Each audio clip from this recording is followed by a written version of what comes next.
So we're live now because we have to go live with a smile on our faces. It's you and I.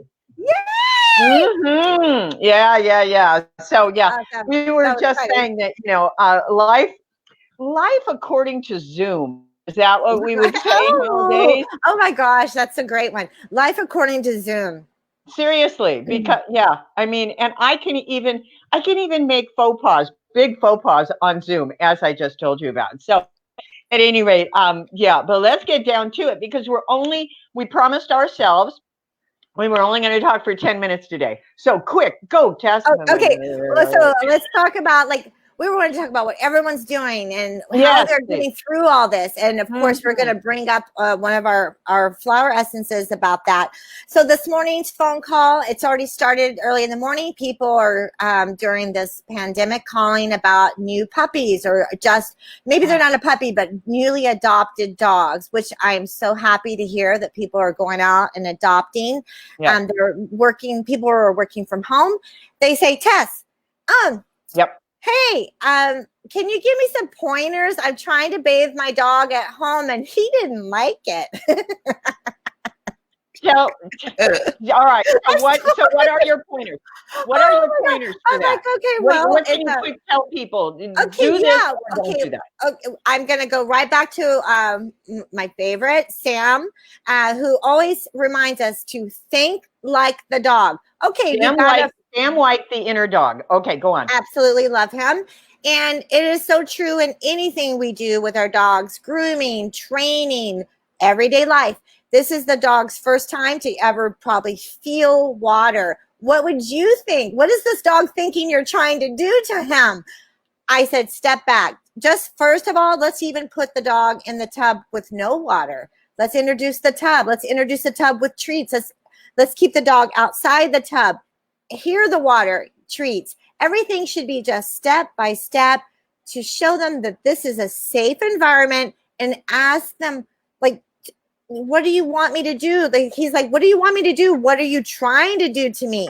So think like the dog always, and then be very graceful and just show them step by step. Don't think you're just going to put a dog in the water. I like that word, introducing that word, graceful. It's got to be graceful. I live up here on a horse ranch, and what we talk about all the time with riding is to be graceful. And here's what I say. Nobody rides a horse just to cross the arena.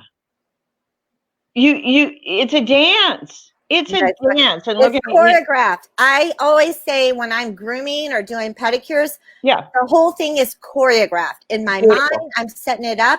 And I'm going to choreograph a whole ballet for this beautiful, and graceful. I love that word. I love that word. And it's just like, I think a lot of people, because I see where, Deb Rich is on with us, I see people when they are petting a cat, literally petting a cat. Let's talk about it. It's graceful. It's a very usually slow, very graceful, methodical. That's how we pet a cat. We don't rough them up and, all that, but it's very graceful. And I'm not saying don't play with your terriers.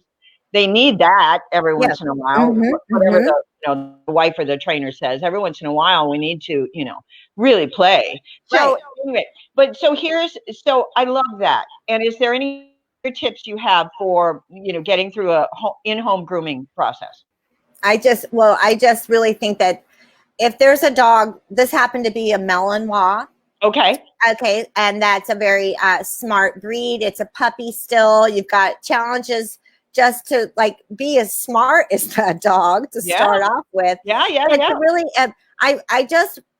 there are dogs that you can just put them in the tub and they're like, I don't care what you're doing to me. But that breed especially, and many dogs are going to be like, whoa, I want out of here. I'm climbing the walls.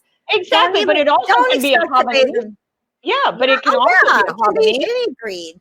Right. That's what this one is. And I think that, always have your treats and rewards and your calm voice. Yes. Have your flower essences. Yes. I definitely brought up my flower essences. And that is courage and trust and confidence. I love those for a new puppy bath. And you can actually put it in the bath water.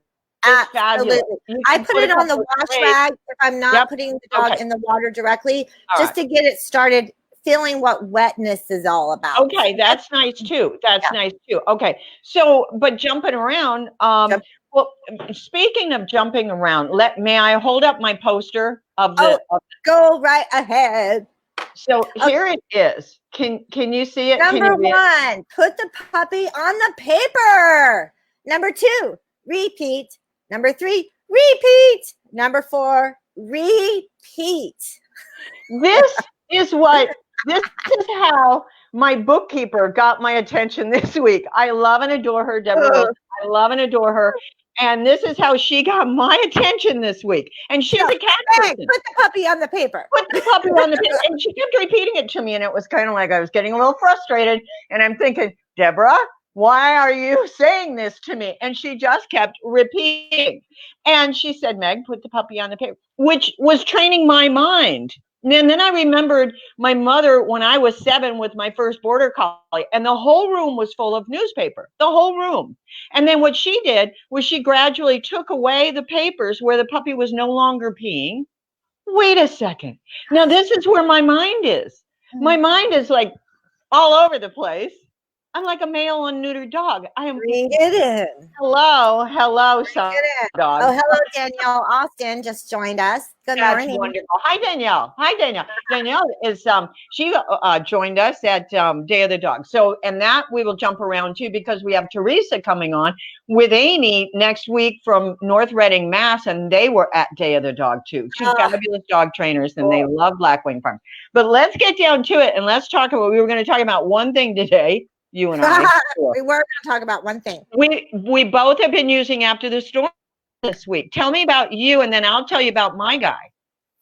Oh my gosh! After the Storm, this has been my go-to during the whole shutdown. Yeah, basically, this is like I was saying to Meg before we went on live. This is such a powerful bottle of flower essences. You have taken your base, your drama trauma, and then added homeopathics. You've added some essential oils. This is a weapon. This really works. I used and I've got to say too, because I've told you this, sometimes I unrecommend it. People will call me and say, I really think I need this. And I went, why don't we do 2 weeks of journaling first? Why don't you just exhaust yourself through journaling first and maybe do your meditation or whatever else you need to calm down, some yoga, some walking, whatever. This is, you're right. This is so powerful and it's wonderful. I made it for the 07 fires. This is when I created the formula. When my son and I were both evacuated during the 07 fires here in Southern California, we were out of our cabin. We lived up in the mountains for 3 weeks. And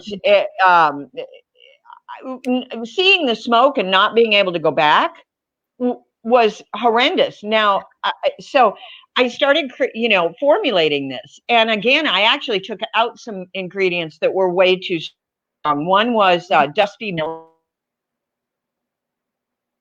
It would still survive the fires and it would grow. But I'm telling you, Dusty Miller made me such, it was not okay. It gave me nightmares. And this is to take away your nightmares. The other thing you're right about, all the homeopathics and everything else. The other thing in here is colloidal silver. Love colloidal silver. Hello, and I only have a dropper full, but here's the deal.